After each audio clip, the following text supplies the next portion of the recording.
அவங்க பாருங்க சாதி புத்தி அது. அந்த அதிகாரி தலித் அப்படின்னா நான் சொன்னேன்னு அர்த்தமா? நான் தலித்து மட்டும்தான் சொல்லுவேன்னா, வேற யாருக்கும் நான் சொன்னது இல்லையா? இப்போ நம்ம கேட்கவே இல்லை. நோபல் பரிசுக்கும் பரிந்துரைக்கிறாங்க. திமுகவை தீய சக்தின்னு சொன்னவர் எப்படி முன்னாள் முதலமைச்சர் வீட்டுக்கு போகலாம்? உங்களை திருமாவளவன் வந்து RSS பெற்ற பிள்ளைன்னு சொன்னாரு, அப்புறம் எப்படி நீங்க அவர்கிட்ட போய் ஆதரவு கேட்குறீங்க? சாதி ஒழிப்பே மக்கள் விடுதலை என்ற கோஷத்துடன் விசிகாவை தொடங்கிய திருமாவளவன் இன்று தன்னை விமர்சிப்பவர்களை நோக்கி அது அவர்களின் சாதி புத்தி என்று சாடினார். IAS, IPS அதிகாரிகள் ஓய்வு பெற்ற பின்னர் ஒரே சாதியாக ஒன்றிணைந்து செயல்படுவதாகவும் டாக்டர் ராமதாஸிற்கு அறிக்கை எழுதி கொடுப்பது கூட அவர்கள்தான் என்றும் திருமாவளவன் தெரிவித்தார்.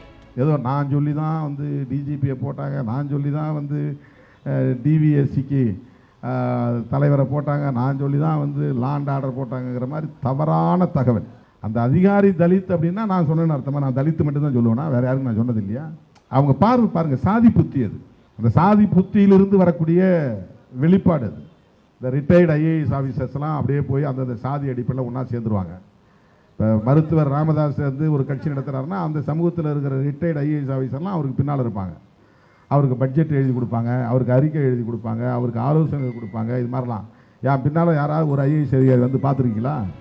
59 தொகுதிகளில் திமுக வெற்றி பெற்றுள்ளது என்றால் விசிகாவின் பங்களிப்பு மகத்தானது என்று தெரிவித்த விசிக தலைவர் திருமாவளவன் தான் முதலமைச்சர் பதவி கேட்கவில்லை என்றும், முதலில் தன்னை முதலமைச்சர் என்றார்கள், பின்னர் துணை முதலமைச்சர் என்றார்கள், தற்போது நோபல் பரிசு தர வேண்டும் என்கிறார்கள் என்று பெருமைப்பட்டுக் கொண்டார். இன்றைக்கு 59 இடங்கள் திமுக வெற்றி பெற்று இருக்கிறது என்றால் அதுவும் விடுதலை சிறுத்தைகளின் பங்களிப்பு தான் மகத்தானது என்பதை சொல்ல நான் கடமைப்பட்டிருக்கிறேன்.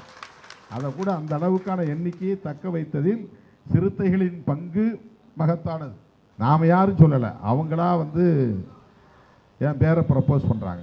ஒருத்தர் துணை முதலமைச்சருங்கிறாரு, ஒருத்தர் முதலமைச்சருங்கிறாரு. நாங்கள் சொல்லவே இல்லை, நாங்கள் கிளைம் பண்ணல, நாங்கள் யார்த்தையும் போய் கேட்கல. எங்கள்கிட்ட இருக்கிறது 2 சீட்டு. நாங்கள் யார்த்தையாவது போய் கேட்டோமா எங்களை முதலமைச்சர் ஆக்குங்கன்னு? நாங்கள் யார்த்தையாவது போய் கேட்டோமா எங்களுக்கு துணை முதலமைச்சர் வேணும்னு? இப்போ நம்ம கேட்கவே இல்லை. நோபல் பரிசுக்கும் பரிந்துரைக்கிறாங்க. இன்னும் என்னென்ன கிடைக்குமோ நமக்கு தெரியல.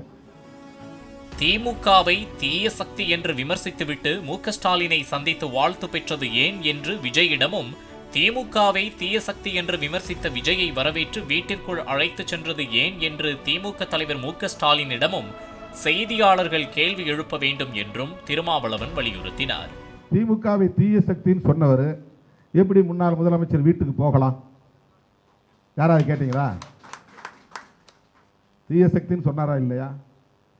அப்போ அண்ணன் ஸ்டாலின் அவர்கள்ட்ட நீங்கள் கேட்கணும், என்னங்க உங்களை தீய சக்தின்னு சொன்னார், அவரை ஏன் நீங்கள் போய் வரவேற்கிறீங்கன்னு கேள்வி கேட்கணும்.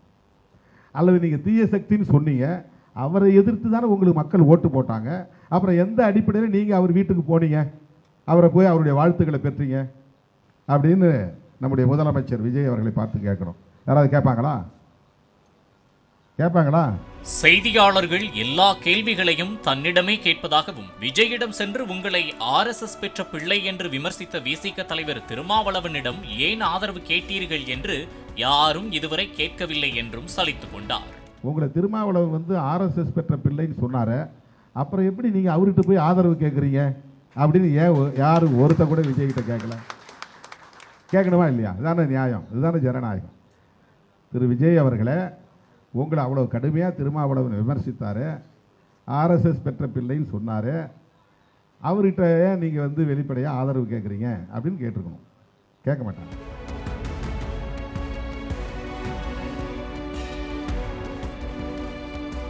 பிளே ஸ்டோர் மற்றும் ஆப் ஸ்டோரில் இருந்து பாலிமர் செயலியை QR கோடு மூலம் பதிவிறக்கம் செய்யுங்கள்.